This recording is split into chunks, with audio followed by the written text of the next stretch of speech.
Okay, so we have the question 2 as consider the equation 4x square minus 6x plus 7. So A is 4, B is minus 6, C is 7, right? They're saying value of the discriminant, which is B square minus 4SB. So we would just put the values. B square is 6 square, right? And minus 6 square, 4 into A, which is 4, and C, which is 7. So 6 into 6 is 36. 36 minus 4 into 4, 16. 16 into 7 is 112, right? So we just have to calculate 36 minus 112, which is minus 76. So I told you in the first video itself कि अगर D negative आ गया, right? अगर D less than 0 है, that means it is negative. That means it has zero real solutions. So we will just write that it has no real solutions. Okay, it says use your answer from the previous part, determine the number of real solutions the equation has. So in A part, you have just calculated D is minus 76. In B, you have written the explanation needs to be there or else you won't get marks. D is less than 0. That's why there is no real solutions. That's it. Then third one, very easy. Only the first question was quite tough. Rest they're all easy. Third one, x square plus 18x plus k plus 7 is given. It says calculate the value for k for which the equation has no real solutions. No real solutions तब होते हैं जब d less than zero होता है. इन्होंने आपको graphs भी बनाए हुए हैं. अगर जीरो से ज्यादा है तो इट टचेज ऑन 2 पॉइंट्स. अगर जीरो से इक्वल है तो इट मतलब it has only one solution. Okay, one solution या फिर वन रूट कुछ भी बोल लो, इधर टू. एंड अगर लेस देन जीरो है तो एक्स पे टच होता ही नहीं है. तो they are saying it has no real solution मतलब जीरो से कम है. तो वो कह रहे हैं के की वैल्यू निकालो. So you don't have to do anything, you just have to put d is equals to b square minus 4ac जो less than 0 है. So what is A here? C. This K plus 7, K plus C को ना, K plus 7 sorry, trick is कि इसको आप पूरे को C consider करोगे, okay? So A is 1, x square के साथ कुछ नहीं है तो 1 है. Then B is 18 and C is K plus 7, right? So we just put in this formula B square is 18 square, 4, A is how much? 1, C is how much? K plus 7. बस put कर दो. 18 into 18 is 324. ठीक है, 4 K plus 7 is there, so we multiply 324 minus 4 into K, 4K. 4 into 7 is minus 28. So now here we have 324 minus 28. If we do 296 minus 4K. So this is the value for D which we have.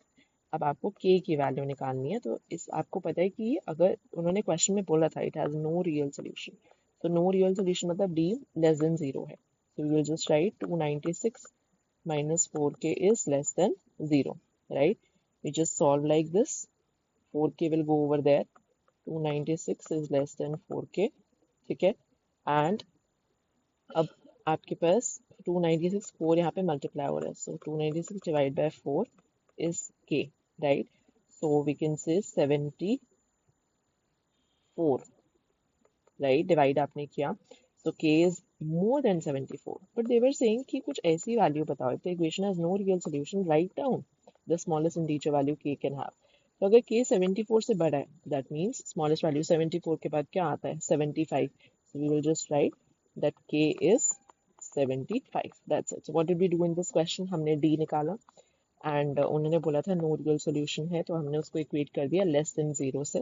That's it. ये वाला sign लगाया and k was coming out to be कि 74 से big है, तो 74 के just साथ में क्या है? 75. That's it. So we just have to write k is equal to smallest integer for value of k is 75. Okay, let's see the next one.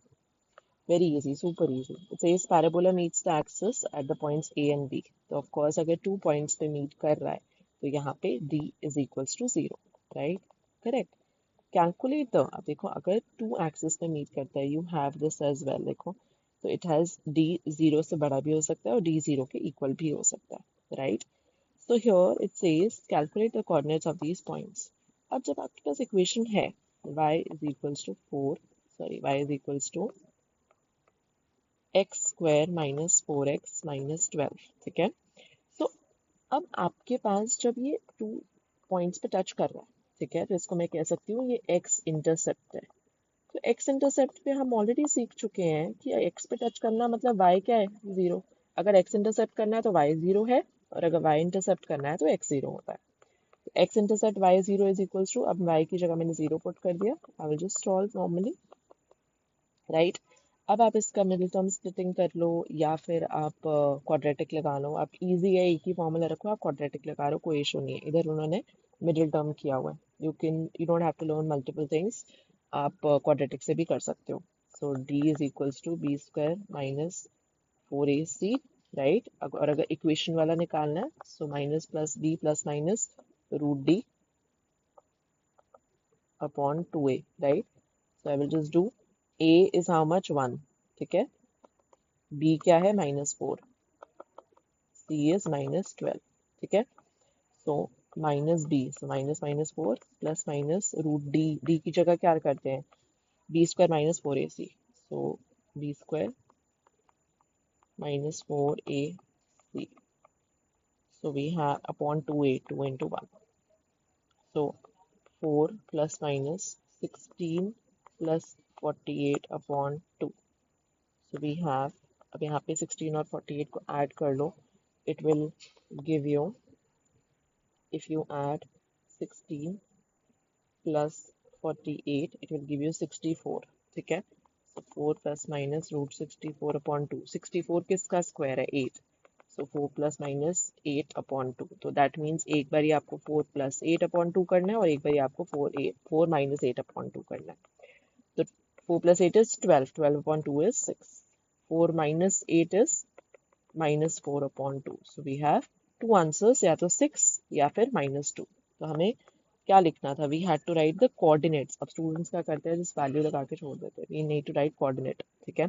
X intercept कर रहे हैं तो y 0 है, तो 6, 0, यहाँ पे भी y 0 हुआ, and -2, 0, right. It is touching 2 points, right. That's how we do. So जब भी ग्राफ 2 पॉइंट्स पे टच हो रहा है, वी जस्ट डू कि y को आपने 0 पुट कर दिया, and we just solve the equation, and आप क्वाड्रेटिक फार्मूला यूज कर सकते हो। That's it, that's how we do it.